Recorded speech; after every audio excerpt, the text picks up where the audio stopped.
streamed live on Twitch at LordBrandon10. All right, YouTube, we are back with another Destiny Rising video, and in today's video we have the #1 Yolder build here for us today, and we're gonna have Luna show this build off for us. All right, Luna, go and show this off for us. What we cooking up? Okay, I'll start with my artifacts. We got the first slot. I use Ring of Abundance pretty much on everyone. This is a super low effort artifact. Just gives you 48% potency to all your healing and overshield, which you will always have this take effect when playing Yolder. The second one, again, super low effort, Ring of Safeguarding. Whenever your shield breaks, you get an overshield. This can also be combined with Ring of Abundance, essentially turns out to be a second health bar. Third slot, I use Inverted Fury. Super low effort again, you just need to have a shield to take effect. It is only a weapon damage bonus, but it's a bonus to your sword, which for the most part is most of your damage. Alternatively, you could use Ring of Courage. Whenever you have an overshield, you throw your shield, take it back, you get an overshield. Be in your bubble, you get an overshield. You proc Ring of Safeguarding, get an overshield. You'll take 10% damage, or less damage, and you'll also get plus 20% damage to like all damage bonus, not just weapon, whenever you have it. Fourth slot, I always use Ring of Reflection. This is again damage bonus like Ring of Courage, so you can pair them well together. While you have an overshield, you get a max damage boost of 25% all damage bonus while you have an overshield dependent on the value. The reason I use this is during a big damage burn, you will pop your super. You begin your super, that boosts your damage alone, but you will also be getting an overshield. Triggers the max effect of this, so your damage burns are good. Pairings with the attributes are honestly Void Boost and Weapon Boost is mandatory. These together will give you around a 45 to 50% damage bonus to your sword.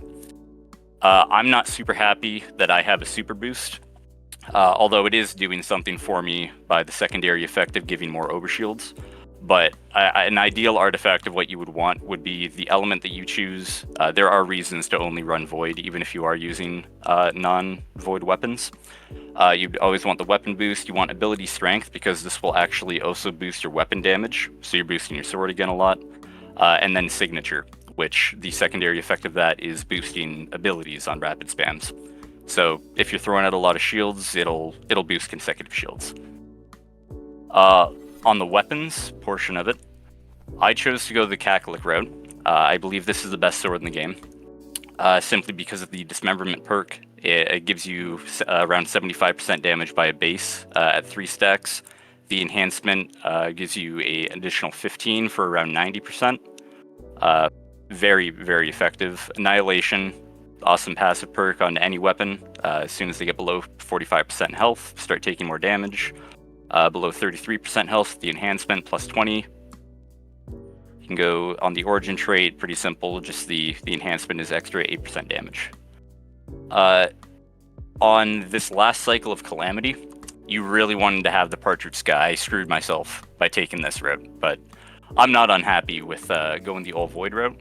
Partridge Sky is insanely effective. It's kind of the reverse of what I have set up on Cackalic, where it is you use the heavy attack, put the fire out, heavy attack buffs light attacks, kind of as the comparison to the Cackalic with the lights buffing the heavy. This is another S tier option. I would not touch the Nobunaga or the makeshift endings. They're mythic options. I don't think they outweigh the Cackalic at all. Potentially you would want to use it if you're doing an element run, but these are the god rolls you would have: Fraternity, Coup de Grace, Annihilation, Coup de Grace. Coup de Grace itself as a damage perk just doesn't compare to Dismemberment, so I find until they add another mythic sword with Dismemberment, this is the option. On the SMGs, like Cockleberry, largely for the power boost, although it has third catalyst band, 50% damage, obviously enhancing Reincarnation 18 damage per stack, does very respectable damage. Alternatively to that, if you want to use Partridge Sky, you would have your Del 5 Culty, I think is the best option out of the two. You have Syncopation and Annihilation, just awesome passive perk. If you want a void option, you would have Wolfpack, Annihilation, awesome passive perk with Hyperemia. This itself is built kind of like a Huckleberry, so very same playstyle, even same element. I'm not too excited about it, but compared to the Kulfi as a mythic SMG, but it's a very respectable option for Yolder. Oh my god, I picked my Yolder for whatever reason. You inspired me already. Extra moral support, we'll leave it at that.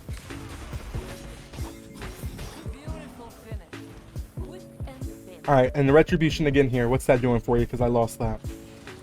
Alright, so I use Skyfall Slam just to give me max stacks of Retribution, let the boss slam on me to build the Retribution back up. The Rage back up, and each stack of Retribution will give me 9% damage. Oh. Up to 117. And we stack Dismemberment up on the sword for 90% damage, and then one-shot that guy.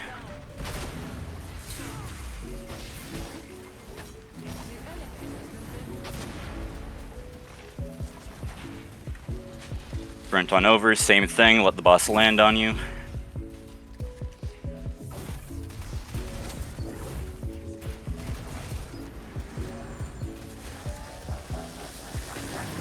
And the more ads you got, the better. More Retribution.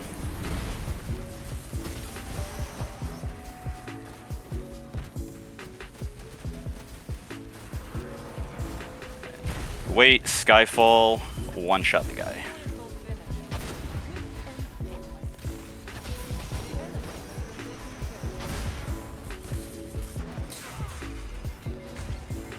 Alright guys, and watch this boss melt. This is all him because my Umiko for some reason didn't want to select itself.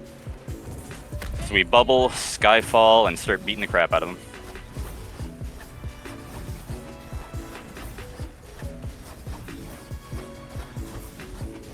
Mind you, this is all him, guys. This is nothing. I'm not even doing no damage here.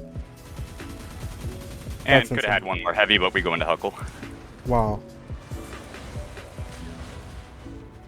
That's insane. So you can solo it even without Umiko. That's insane.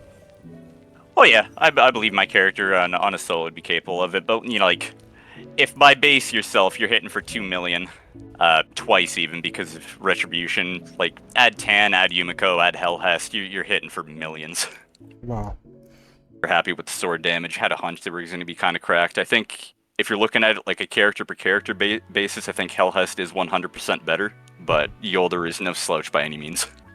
So in an event where we have impacts, are you riding with Yolder or are you riding with Gwen and why? Oh yeah, I run Yolder.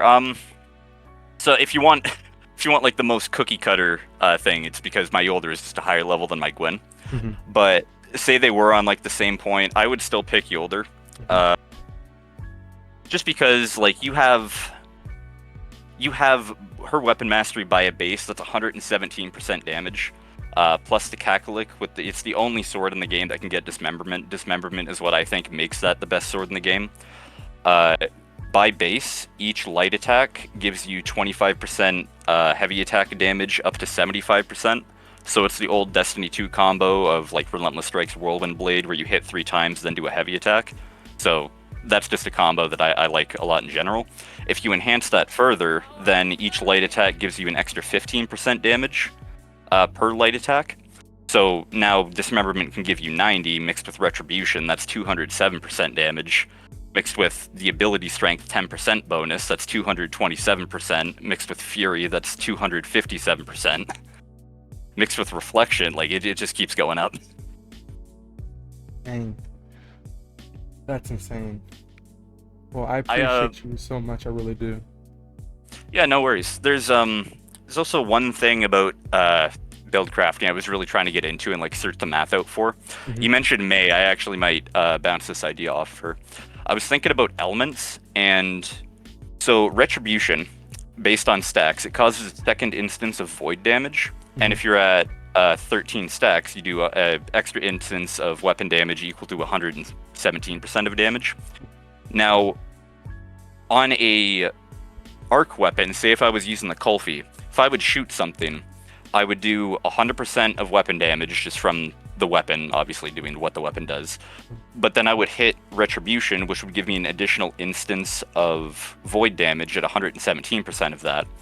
And this would warrant some testing, but I'm really curious on whether or not it's worth it to run, say for that weapon, the Kulfi, if you would want to run Arc Boost or Void Boost, because it would potentially still be more damage to run Void Boost with an Arc weapon if you're boosting that instance of 117% damage by 30%.